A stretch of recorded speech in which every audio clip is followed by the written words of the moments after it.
Saudara, lalu kemana ujungnya perpanjangan gencatan senjata ini?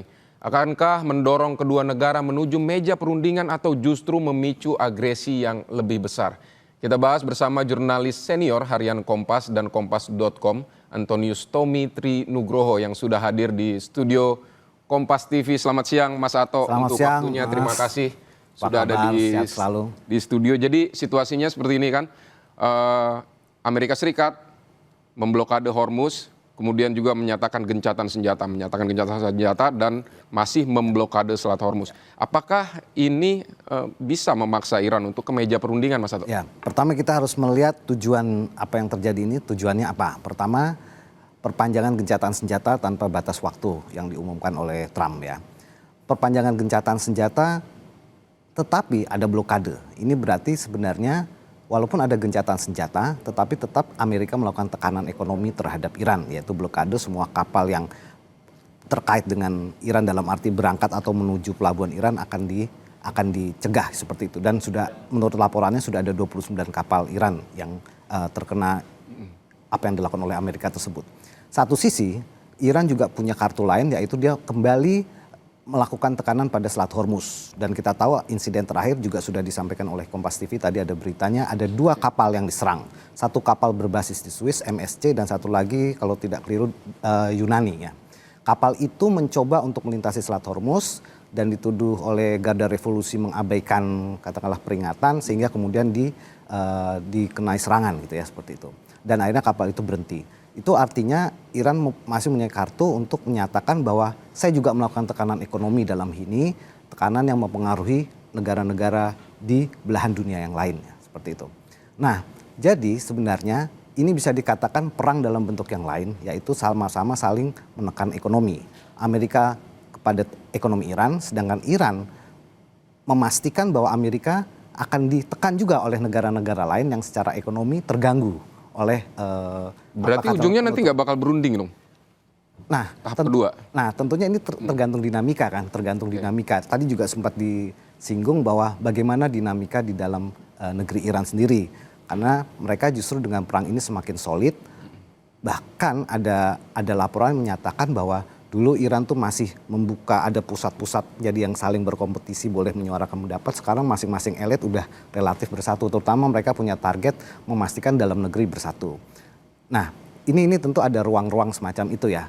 Tapi yang paling penting adalah tidak mudah sebenarnya bagi Amerika juga melakukan penekanan. Jadi gencatan. Kalau dinamika di Amerika tadi dinamika dalam negeri Iran. Kalau dinamika Amerika Serikat itu terkait dengan pengumuman gencatan senjata tanpa batas waktu tadi. Itu dilaporkan juga memberikan semacam sedikit kelegaan ya, kelegaan bagi pasar keuangan bahwa oh ini udah nggak saling serang secara masif lagi gitu loh, secara masif lagi. Semacam ada kelegaan walaupun kemudian Iran melakukan itu tadi tekanan pada Selat Hormuz dan pada Rabu ya, hari Rabu itu ada 2 kapal yang kemudian dipastikan untuk stop gitu ya. Walaupun sebenarnya ketegangannya sudah muncul sejak akhir pekan lalu. Jadi ada 1 kapal juga diserang tapi belum jelas siapa yang menyerang gitu ya. Kapal komersil. Jadi situasinya seperti itu dan gencatan senjata tanpa batas waktu itu kan bagi Trump itu digunakan untuk sebenarnya bisa dilihat menenangkan pasar keuangan. Tapi tentunya kita tahu bahwa tekanan pada Selat Hormuz akan memberikan riak yang berbeda lagi gitu kan, seperti itu. Tapi jadi kita apakah bisa meyakini ini tanpa batas waktu artinya tidak ada persiapan untuk agresi lanjutan yang lebih besar? Pengertian tidak batas waktu itu artinya fleksibilitas. Jadi sebelumnya kan selalu gencatan senjata 2 pekan gitu kan. Ini enggak. Jadi semacam terserah bagi Trump atau Amerika semacam ini. Apakah itu akan lanjut negosiasi atau kemudian bisa agresi. Tapi beberapa laporan juga menyebutkan tampaknya itu ya, Amerika cukup enggan untuk melanjutkan itu pilihan serangan yang masif itu tadi karena memberikan efek negatif ya, efek buruk bagi domestik Amerika Serikat ya. Artinya kan perang kan juga menimbulkan emosi yang buruk bagi pasar keuangan dan sebagainya. Termasuk juga di dalam negeri mereka juga ya semacam itu. Terganggu ya. Apakah ini artinya memang Trump menyatakan gencatan senjata tanpa batas waktu ini karena memang tidak punya pilihan juga? Ya semacam itu, pilihannya semakin katakanlah berkurang ya. Pilihannya bukan tidak ada pilihan tapi semakin berkurang. Walaupun menurut saya juga kartu untuk melakukan serangan masif itu tetap ada ya.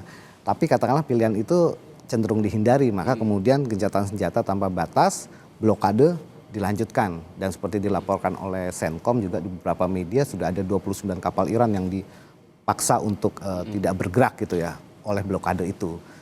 Seperti itu. Baik, jadi kalau Anda simpulkan kartu-kartu apa saja yang dimiliki Amerika Serikat dan kartu-kartu apa saja yang dimiliki Iran untuk tetap berada dalam posisi saat ini? Kartu yang paling penting bagi Iran pertama ya penguasaan atas Selat Hormuz, ya kan. Kemudian hanya kapal-kapal tertentu yang diizinkan lewat ya, terutama kapal-kapal yang terkait dengan Iran.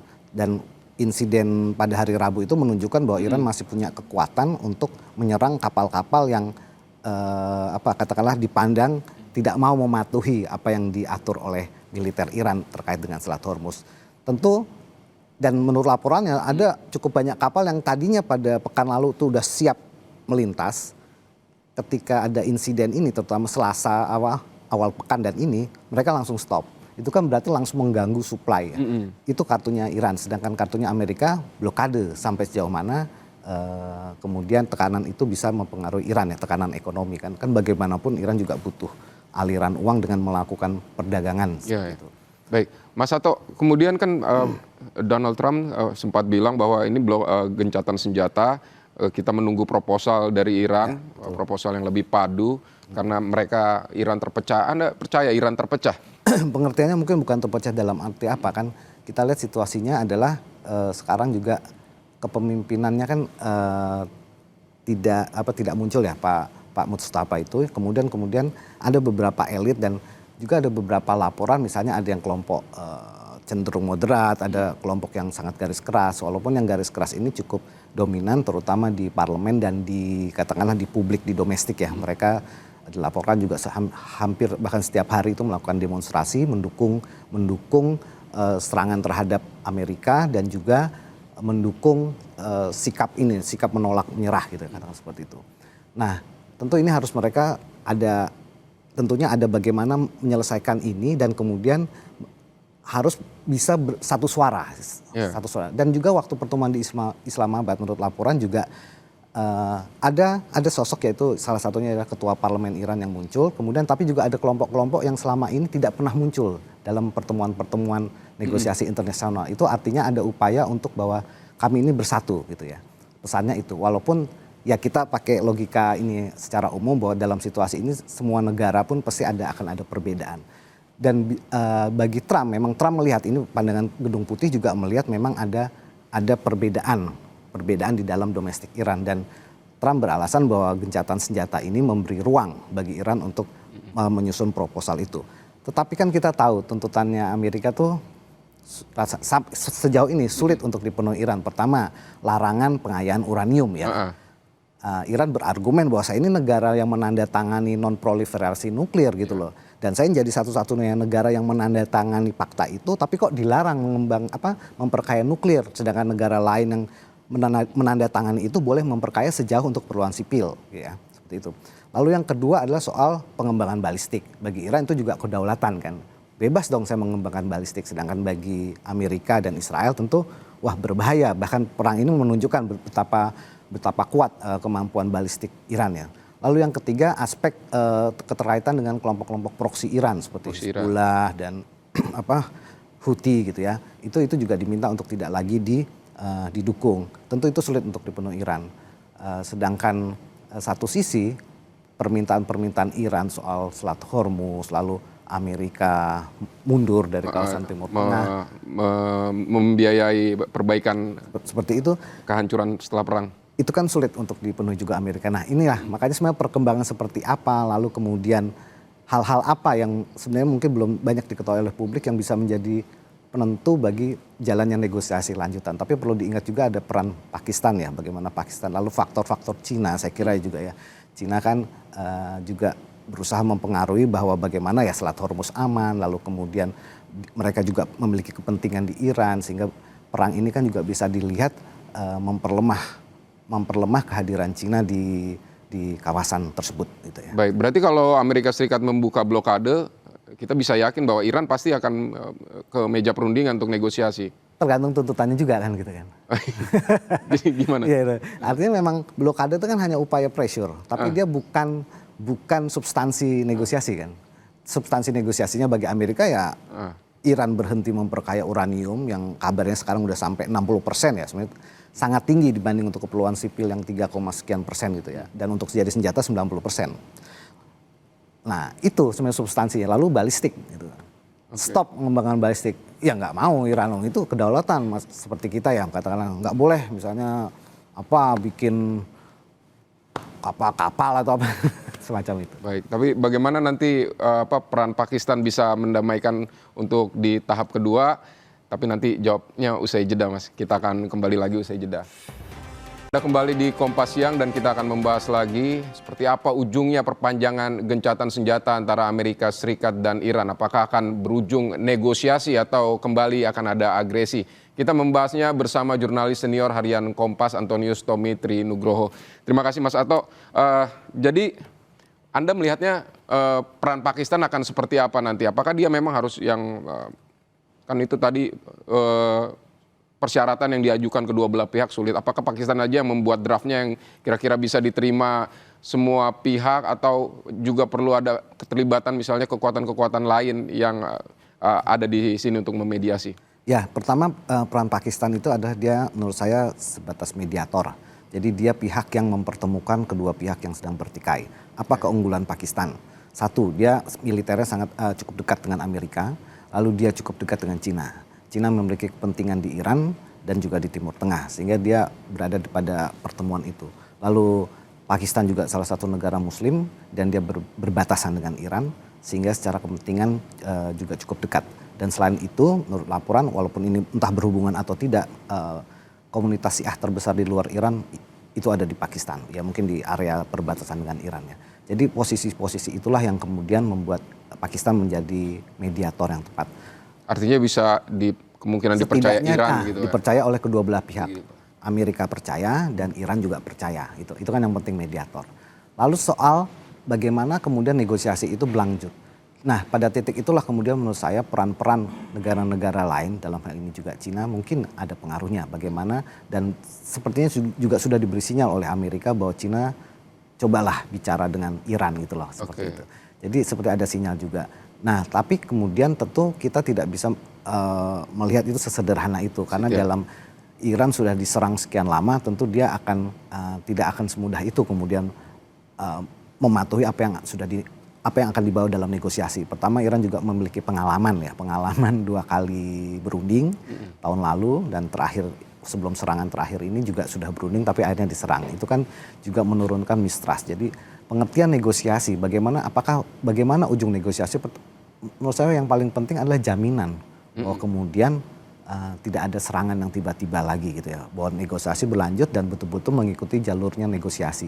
Itu yang rasanya mungkin harus dipastikan. Cuman untuk percaya bahwa itu akan diwujudkan, itu tentu tidak mudah karena mistrust ya. Kalau bahasanya mistrustnya Iran kan sudah sangat dalam.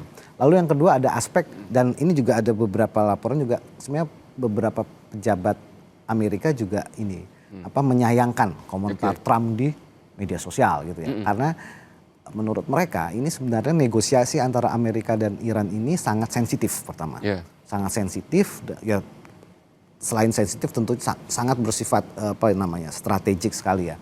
Nah, kita tahu kalau ketika negosiasi berlangsung sensitif dan segala macam, itu biasanya tidak diumbar di publik secara luas. Biasanya kalaupun ada pengumuman jumpa pers itu biasanya sangat diperhalus dan bahasanya sangat umum, dan kadang-kadang juga wartawan juga suka bingung ini ngomong apa sebenarnya, karena kita tidak tahu apa yang terjadi normatif itu, dan tata bahasa dijaga betul, pilihan kata.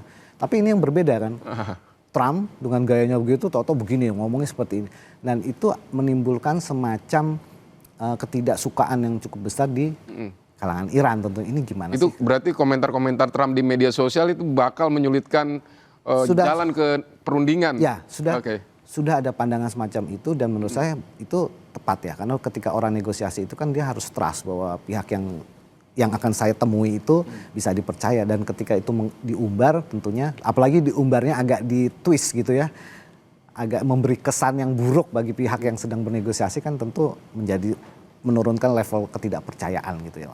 Menurunkan level kepercayaan, semakin meningkatkan ketidakpercayaan gitu kan. Baik. Mas, kalau jadi kemungkinan kira-kira menurut Anda apa yang paling bisa dinegosiasi, yang bisa ketemu titik tengahnya itu? Pertama-tama soal ini sebenarnya, soal kerugian perang ya. Kerugian perang, ya. Ada beberapa laporan itu kemungkinan jalan tengahnya bukan berarti membayari, tapi nanti sanksi dikurangi sehingga Iran bisa berdagang. Sehingga nanti katakanlah pemasukannya lebih besar. Itu jadi pengertian mengganti kerugian perang. Itu yang salah satu mungkin lebih mudah untuk dinegosiasikan. Tapi hal-hal yang prinsip seperti nuklir, kemudian balistik, termasuk juga mungkin dukungan terhadap kelompok proksi. Itu yang akan sangat sulit. Itu yang sangat sulit. Tapi soal nuklir ada beberapa sebenarnya pilihannya gini. Iran tuh jadi bukan stop pengayaan tapi diberi jeda. Kalau Amerika kalau nggak salah mengusulkan 20 tahun. Kamu stop. Tapi boleh jangan 20 tahun. 5 tahun misalnya. 5 tahun stop. Jadi ada tahap gitu loh. Kemudian yang kedua tampaknya juga Iran itu ingin diposisikan bahwa dia head to head dengan Amerika bernegosiasi dan jangan dipengaruhi Israel gitu kan, seperti itu. Jadi kemudian apa yang dinegosiasikan betul-betul antara Iran dan Amerika tanpa ada faktor-faktor Israel. Sehingga kemudian dengan kata lain Israel jangan sampai kemudian semacam bertindak sendiri. Faktor Israelnya terlihat di negosiasinya seperti apa? Maksud saya kan misalnya seperti Hezbollah sebelum itu kan kemudian Iran sampai meminta supaya Israel berhenti. Kemudian akhirnya apa yang dilakukan Amerika juga berupaya supaya Israel tidak menyerang Lebanon Selatan tersebut dengan mengadakan pertemuan kan, menginisiasi pertemuan antara Israel dan Lebanon di Amerika. Itu kan sebenarnya upaya Amerika juga untuk supaya Israel tidak mempersulit ya, tidak mempersulit upaya negosiasi gitu. Seperti itu. Jadi itu kayaknya hal-hal semacam itu tuh dibenahi dulu mungkin ya. Soal jaminan, katakanlah jaminan ini siapa yang membayari kerusakan katakan pertama, lalu yang kedua ya udah kalau memang mau negosiasi ya mari antar kita itu Israel dikendalikan semacam itu. Ya mungkin itu salah satu pendekatan, lalu nanti baru pelan-pelan ada trust gitu ya. Terutama soal nuklir juga karena tentu sangat aspek nasionalistik kok kita tiba-tiba nggak boleh gitu kan. Kan ini buat sipil gitu. Walaupun ada kecurigaan kok memperkaya sampai 60% laporannya seperti itu kan. Untuk naik ke 90% kan singkat ya. Walaupun untuk menjadi senjata juga tidak semudah itu, masih butuh teknologi yang lain. Seperti itu. Jadi memang intinya itulah, trust dan tidak trust gitu ya. Baik, semoga bisa ada titik tengah dan kedua belah pihak bisa saling trust lagi gitu, agar ini bisa maju ke meja perundingan, kita bisa melihat berakhirnya agresi perang. Terima kasih wartawan senior harian Kompas Antonius Tommy Tri Nugroho, Mas Ato, untuk waktunya di Kompas siang hari ini. Terima kasih Mas. Terima kasih.